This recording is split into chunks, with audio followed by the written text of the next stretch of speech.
Hello, it's me, Recky. Welcome back for another Fat Electrician, Fat Electrician reaction. This was suggested to me a video from a year back. Says WW2 World War II Veteran versus HOA T Barefoot. Barefoot, B-A-R foot. I don't know, maybe Barfoot. Should be Barfoot. And if I'm not completely mistaken, and I could be, HOA is like homeowners association.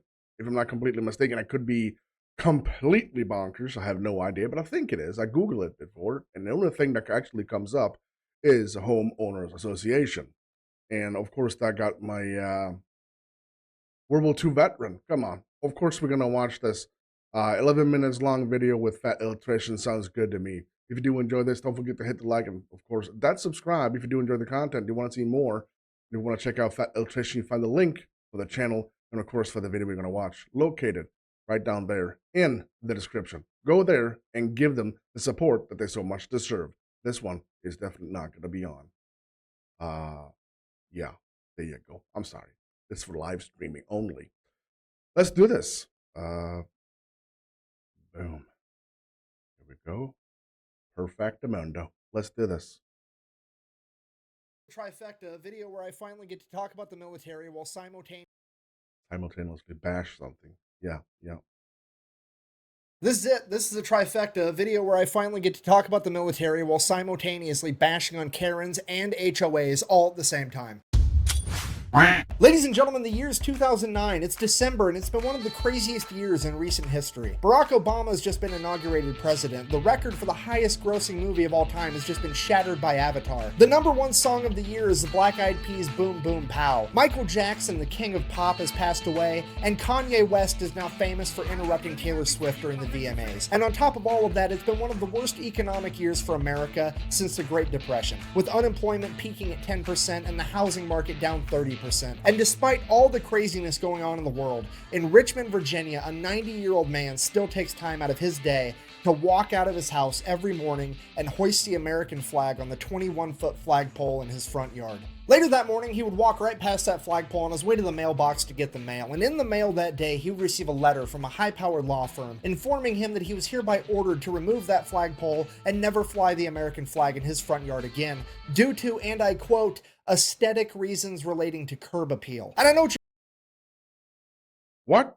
you're thinking, how on earth can you order somebody in America to not fly the American flag in their own front yard? Well, unfortunately, this gentleman lived in an HOA, a homeowners association, which if you don't know is basically diet communism. It's where a bunch of people build some nice houses, then they get together and they're like, hey, we got all these nice houses, you know what we need?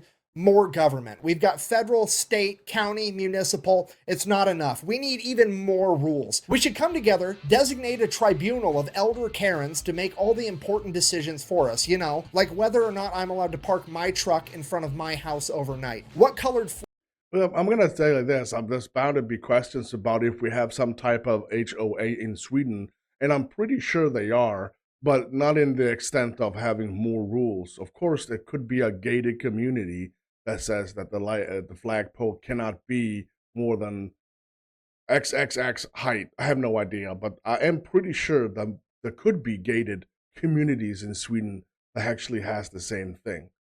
But I would never in my life enter a gated community that forces me to follow more rules. It's my house, damn it.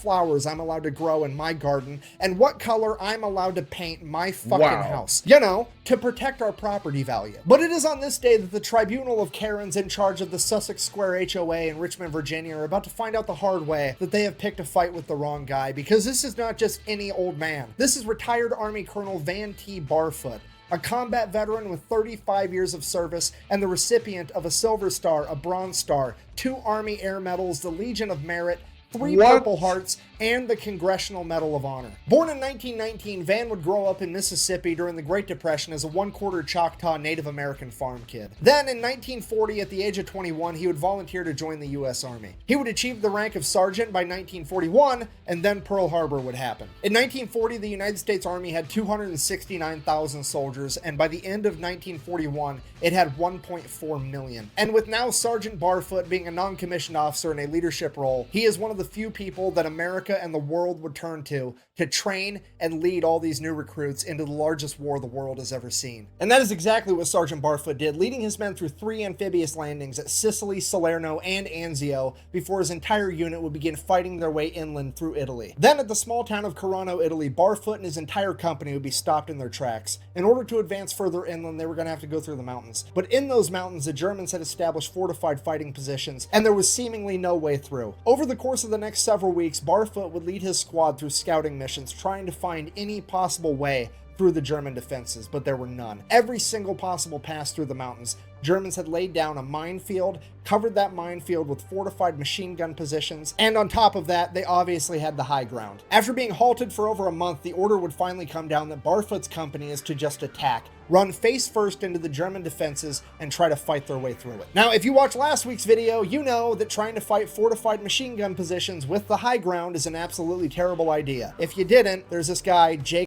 I did reaction to that one. One of the best videos he ever done, to be honest. McNasty McNeese, him and 34 men successfully beat 700 Germans in a firefight because they had fortified machine gun nests and the high ground. And this time around, the Germans have that plus a minefield. This is borderline a death sentence for Van's entire company, and everybody knows it. Now, Sergeant Barfoot believed that leaders should lead from the front and be willing to die for their men if necessary, which is the politically correct way of me telling you that Barfoot's about to do some gangster shit. He goes to the company commander and is like, hey, we're all gonna die anyways. Let me go out there with just me and my squad. We'll try to traverse the minefield, get in there, take out all the machine gun positions just by ourselves. Company commander's like, I mean, we're all gonna die anyways. Fuck it. Why not throw a Hail Mary, give you a shot? So that's exactly what they do. Barfoot takes off like a bat out of hell, leading from the front, not checking to see how far behind his men are. He then makes it all the way through the minefield, jumps into the ditch, looks behind him. His men haven't made it yet. Doesn't matter. Gotta keep pressing forward. He gets to the first enemy machine gun emplacement, throws a grenade in there,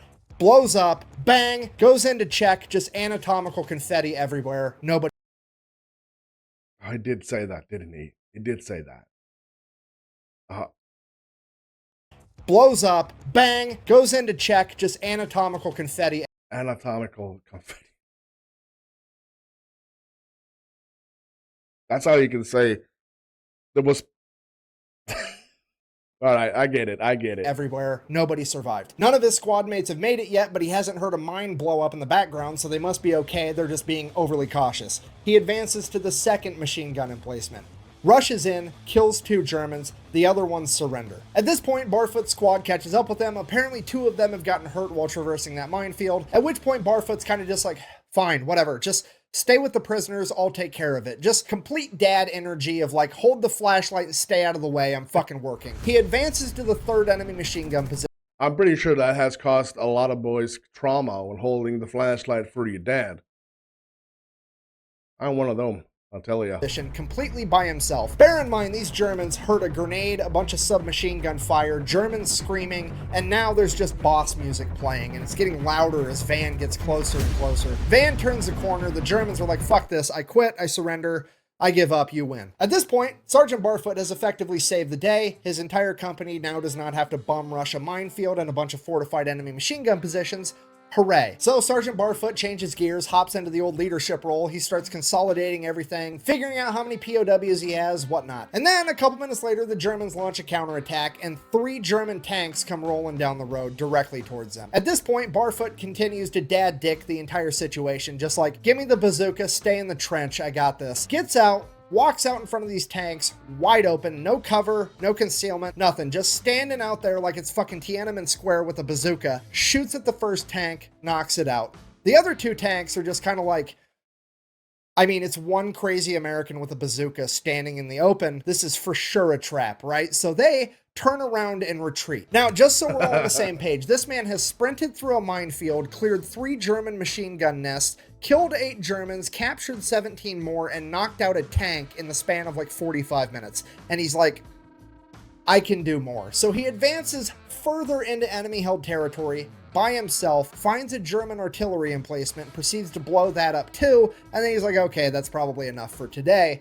and he goes back to his men. He then proceeds to get his men and all of the POWs back to the company, and he himself personally carries his 2 wounded men back 1,700 yards. And that's it. That's the end of the story. That was like Tuesday to this guy, and he just goes on fighting through the rest of World War II like it was nothing. A couple months down the road, his entire unit's in France. The commander walks up to him and is like, congratulations, you're receiving the Medal of Honor. At which point, Barfoot requests that he receives it in the field in front of his men. He didn't want to wait till they got home and had a ceremony. He didn't want it in front of friends or family or Congress people. None of that. He wanted it in front of the men that nominated him to get it because that's what meant the most to him. He didn't really care about the medal itself. He cared that the men that he was tasked with leading into battle thought so highly of them that he thought he deserved that medal, and that's why he requested that he receive it in front of him. He would go on to make it through the war in one piece and return home as a Medal of Honor recipient and war hero. At this point, Lieutenant Barfoot then goes on to serve throughout the entire Korean War, seeing it through to its completion. He has now served 20 years in the military, and it's time to retire, is what most people would say. But Barfoot, on the other hand, is like, fuck it, I just need to do something new, something exciting, maybe a little bit easier on my knees. This whole light infantry thing isn't as light as I heard it was. I want to go ahead and be a helicopter pilot. So he goes to Army Aviation School as a major, and at the age of 40, ends up being one of the top helicopter pilots the Army has, and then he goes on to serve in Vietnam as a helicopter pilot. Okay, if you don't know, during Vietnam, like most dangerous jobs, tunnel rat, helicopter pilot, door gunner, hands down, not even a question, serves throughout the entire Vietnam War, comes back home, finally retires after 35 years in service and achieving the rank of colonel. He then goes on to finish out the rest of his working life as a military contractor. Now, military contractor, that could mean anything. He could be serving food at the chow hall. He could be sitting in an office giving people advice, writing manuals. He could be doing some extracurricular gangster shit. We really have no idea. However, I will point out it's a little bit odd that some dude from Mississippi decided to put his roots down in Richmond, Virginia, which is like, I don't know, an hour away from CIA headquarters. Like, you do what you want with that. Yeah, we can speculate all you want. All right, I'm not gonna do it because yeah, I don't want to. Information, I guess. Then, after a career of doing some extracurricular gangster shit, contracting, he would go on, retire, and live happily ever after until one day in December of 2009, when at 90 years old, he would open a letter informing him he was not allowed to fly the American flag in his own front yard, which, bear in mind, literal Nazis with machine guns couldn't stop him from flying the American flag in Germany in the 1940s. And now you're gonna try to tell him he can't do it in fucking Virginia in his own front yard.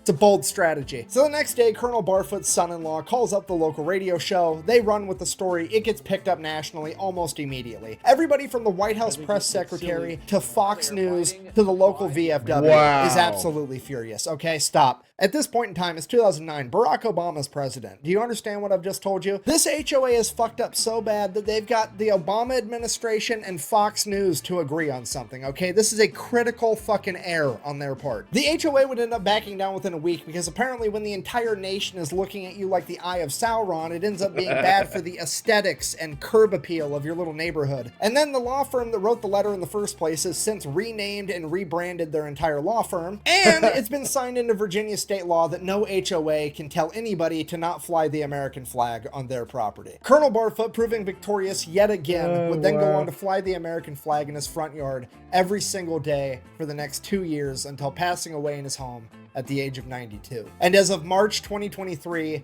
Fort Pickett in Virginia has since been renamed to Fort Barfoot in his honor. So in conclusion, whether it's a little old man at the restaurant eating ice cream for dessert, your friendly neighborhood mailman, or just some elderly gentleman trying to fly the American flag in his front yard, try to be nice to everybody because you really might not know who you're fucking with. Thanks for watching. Best way to support the video is go buy some merch at thefatelectrician.com. Quack bang out. I feel personally, I still feel personally that I was doing my job. A leader is supposed to protect, lead, and sacrifice himself if necessary.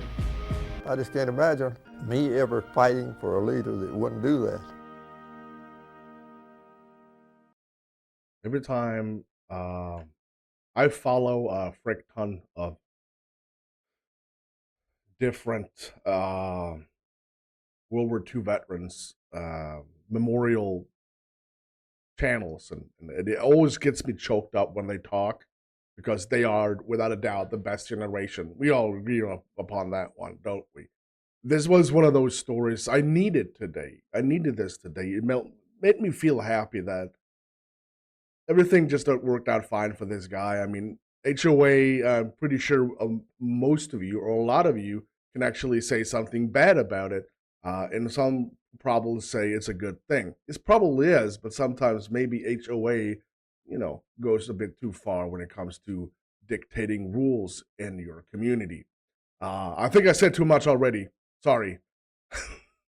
Don't kill me in the comment section, people. Before we go off, if you do enjoy the content, don't forget to hit the like, of course, and that subscribe if you do enjoy the content. A big thank you to everyone who supports me on Patreon and channel membership. Thank you. Big shout out to the Supreme Tier donators. Channel membership and Patreon. Personal shout outs goes to the ultimate supporters: Dave Shot, Dwayne, Robert, Walt, Matt, Barbara, Kathy, Sarah, and Terry. Amazing people you are. Thank you so much for watching. I'm Recky. You stay safe.